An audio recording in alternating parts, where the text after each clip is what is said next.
Okay, so let's talk now about the implementation, the phase of the implementation. Remember, we were talking about identification, design of the project. Now we are in the implementation. Later we will see the evaluation, that are the 4 phases of a project.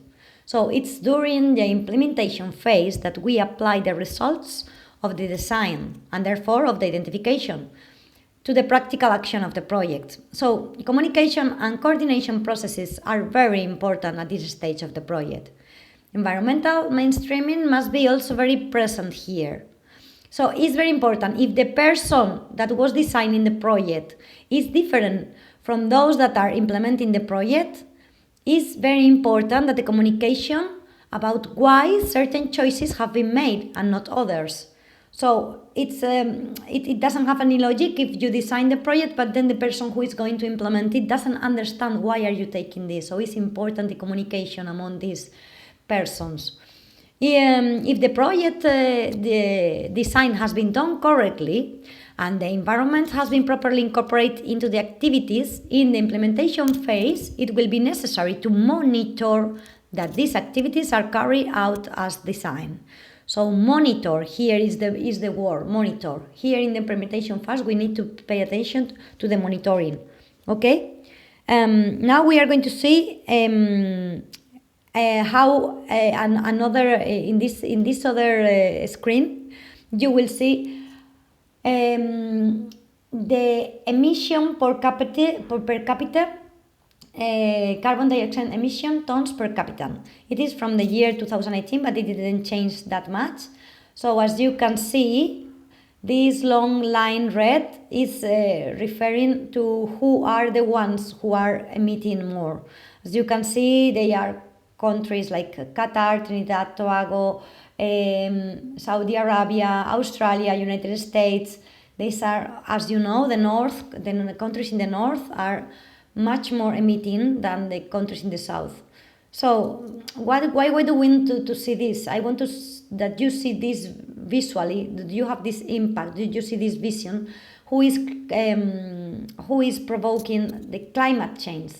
So the developed countries are the most contaminant, while the poorest countries are the ones that contaminate less, and still they suffer most of the consequences. Here, with this match that you can see that is burning, that will be the climate change, is seeing how it's affecting. The first, it will come to the animals, it's already destroying the environment, and then it will come first to the poor people, and then it will end to the rich people. All of this is just for you to be aware that most of the causes of the climate change, that is not the only one, but is one of the main, the most important environmental problem that we are having now, is caused by the North country. European country has a lot to say in this, and they have a lot of responsibility on this, so we need to be conscious of this, and we need to start changing habits, and we need to start changing how we are doing the things in here. So let's see in the next slide. We can see we are in the implementation project, so we can see the different part of the implementation project. First, one part that is very important is to train the field staff and the suppliers in the environmental integration. It means the suppliers means also the green purchasing. It's very important. We talk in the last slide we were talking about indicators. So here in this phase is where we need to collect the data on the indicators. Okay, it's in the implementation phase where you need to collect all this data. We are going to talk about green building, how to manage the waste management, the waste that we are provoking, how to manage it. And we are going to talk also about sustainable digitalization. That is very important nowadays, and it has been not really highlighted, but it should be, and we have to be very aware of our digital consumption. How is it also polluting the environment, and how is it creating an impact in the environment? And here, as we were saying before, the monitoring and interim evaluation is very important. So in the next slide, we are not going to put the video now, but please go to the booklet and check this video. That is really nice. It's talking you about how the cities are the responsible of the climate change, And here they are giving some solution of how to fix it, right? In the next slide we can see also about the percentage of, depending of the use of the energy of the use, what is the CO2 equivalent that we are sending to the atmosphere, right? So in this graphic we are expressing the whole world, and the 73.2% of the gas emission is due to the energy that we are wasting. And then you can divide it into energy used in the industry, energy used in the transport, and energy used in buildings. What I want you to know from here, I think you can take care, you can really take a look, very deep look on this slide, that the cities that are only occupy 3% of the planet's surface, but according to the UN, they account for around 70% of the carbon emissions. So most of us that we are seeing this webinar and doing these videos, most of us are living in the cities, and most of our projects are mobility projects are going to be done on the city.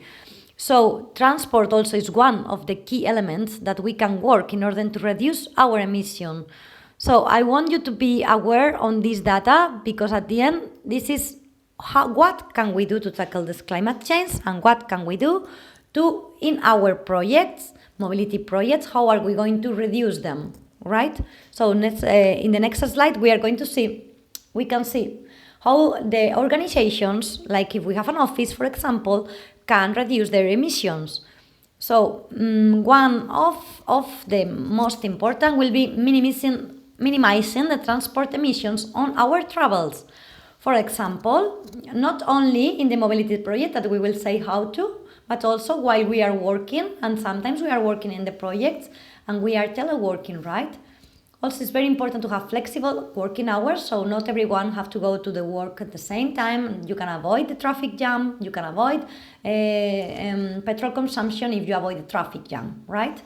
Encourage public transport. The public transport is really important. Now the cities are taking this into account, and they are trying to do the floats more sustainable, doing electrical buses, and at least as much people is going and sharing the bus, the emissions will be less. Another way to reduce these emissions will be about renewable energy. As we have seen before, the energy that we consume is very, very important, is one of the most pollutant. So if this energy that we are taking is coming from renewable energy, it will completely drop our emissions in the organization that we are working on. Sometimes, of course, you cannot put solar panels in your rooftop because you are living in an office, or because you are in a place where you cannot do it. But you can always check that there are some suppliers that are supplying from renewable energies. So just changing the company and supplying from these renewable energies companies will really have a significant impact. So, also, not only switching renewable energies, but also using energy efficiently will avoid wasting energy. The sentence that I used to say is, the best energy is that is not used. So if you don't use this energy, will be better. So avoid it too. In the next slide, you can see the tips from energy efficiency.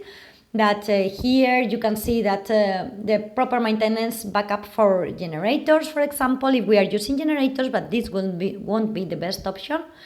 Reduction of the waste generation. Prefer CFL and LEDs, like lights, because they consume less. Prefer tube lights with electronic choke. Choose natural lighting from common areas. And there are much more examples that you can see here. So this is what we can do at the office and in the places that we are working together with more people. it is important that many of the emission reductions you can make in the office will also result in lower electricity bills. So it also benefits you because you will waste less money. An emission reduction level can be obtained, enhancing the organization's reputation and gaining external recognition, which can benefit donors and partners. So please, every time you do these kind of things, communicate it in a way that the people can know why you are doing this and that you are doing this, right?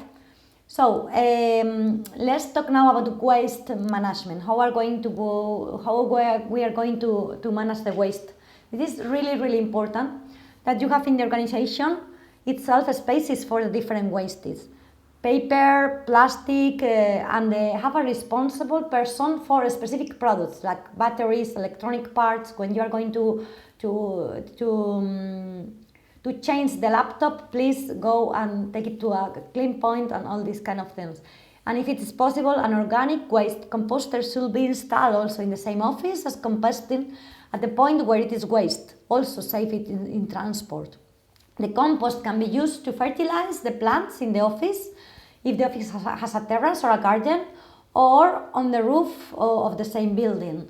It is also another very important thing that you can do is to plant trees or plants in your terrace if you have in the rooftop of the buildings. Now these green terraces are trying to take and capture all the contaminants that we have in the air.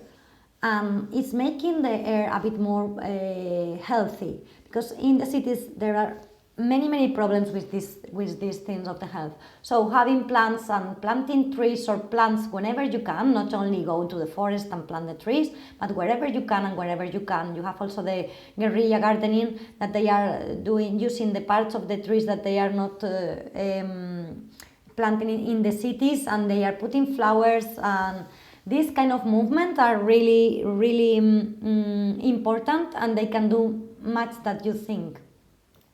The next slide, we are going to talk about green purchasing.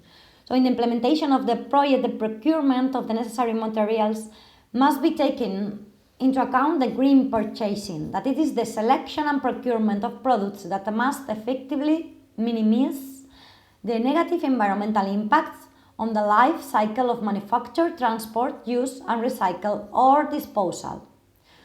Examples of environmentally preferred features include products and services that conserve energy and water and minimize waste generation and pollutant emissions.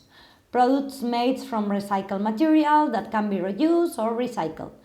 Energy produced from renewable resources such as fuel, from living organisms, and solar and wind energy, as we said before. So, if a snack or a meal it is included in our activity, we have an activity and there is a lunch, right? We should make sure that it is locally produced meal with seasonal products and as little meat as possible, ideally vegetarian. You should also explain why you have chosen this food and what is the impact on the environment, as for example with any infographic that you can see. But we will see this in the next slide, next slide. Sustainable marketing also. Many NGOs base part of their income products with message, logos, and these products should also be designed to have the least impact on the environment, making 100% and fair trade cotton t-shirt, minimizing the marketing of the single-use products. Bamboo pens or pencils instead of plastic, FSC certified paper for our publication, recycled paper in our daily use also. Flights, this is what we were talking before about the transport. So in the Youth Mobility Project, the biggest amount of carbon footprint is coming from the flights. It is very important to take this into account.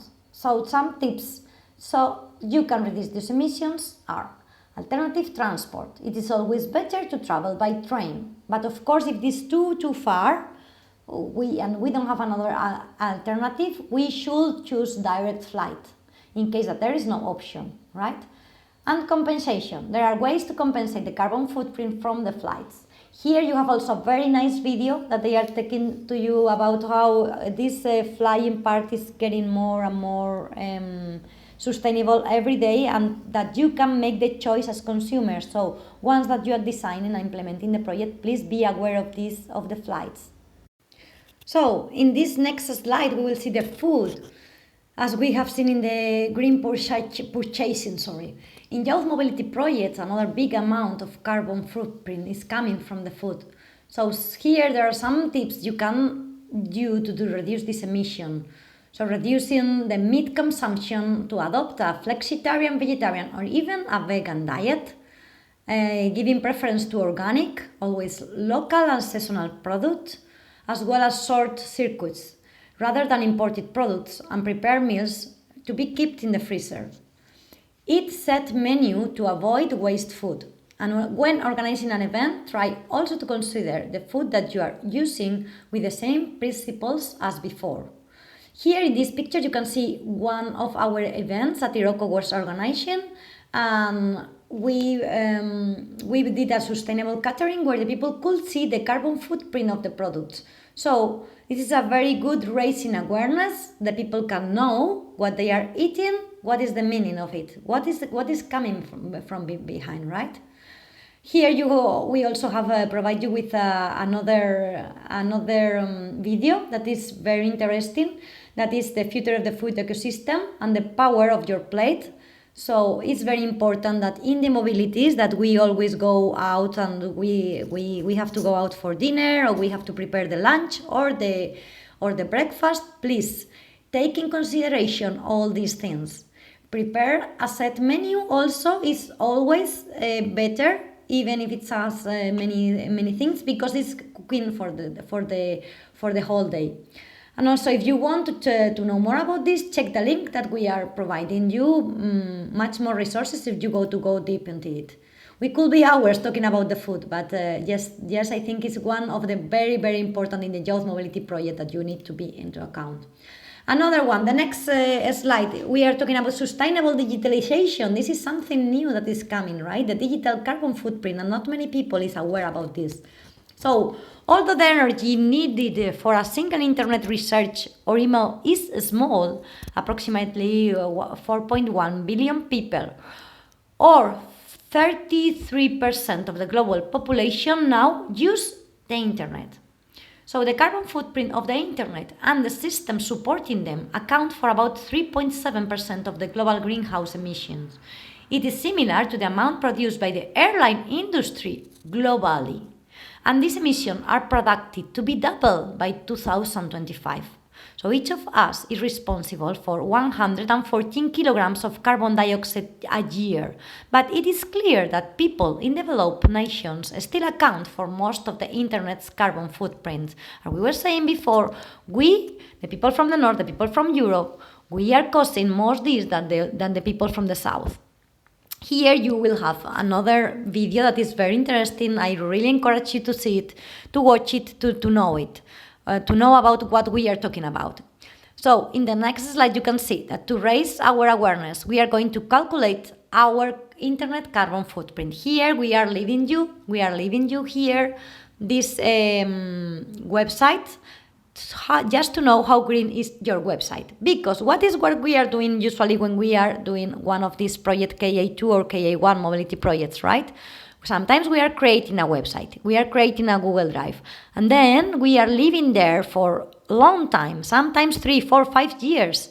And if it is not needing, this is consuming energy, because everything that is stored in the cloud, we think that it's nothing, it's harmless. No, because there are some refrigerators that need to be all the time constantly cooling these machines that are keeping our data in there. So if you don't need anything, if you don't need something for a long time, if you're not working in the next 1 month, 2 months, just keep it in a one hard drive.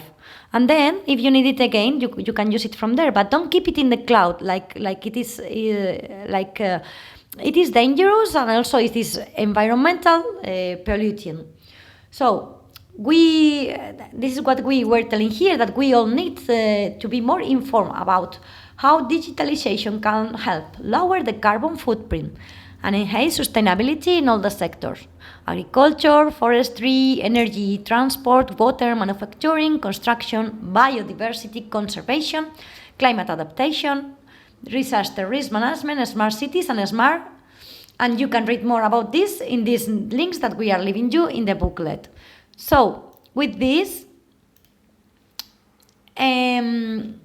this will be mainly the points that we have in a youth mobility project. If you want to know more about, for example, if we are creating a product, here in the next slide, you can have a little of knowledge about the life cycle assessment, how to make it a circular economy and how to do it circular, and how to do it the less impact in the product that we are producing. But I don't think that usually in this project we are producing more products. So remember, in the middle of the implementation of the project, it will be useful to carry out an assessment to see if there are unanticipated impacts that might occur, so we can rectify it in time. This also can be helped by the checklist that we will talk about them later. But it's important in the implementation of the project, everything should have been already identified and designed, but if it is not, it's good that we monitor and then we can rectify. Okay, so that's all from the implementation. Now we will see the evaluation.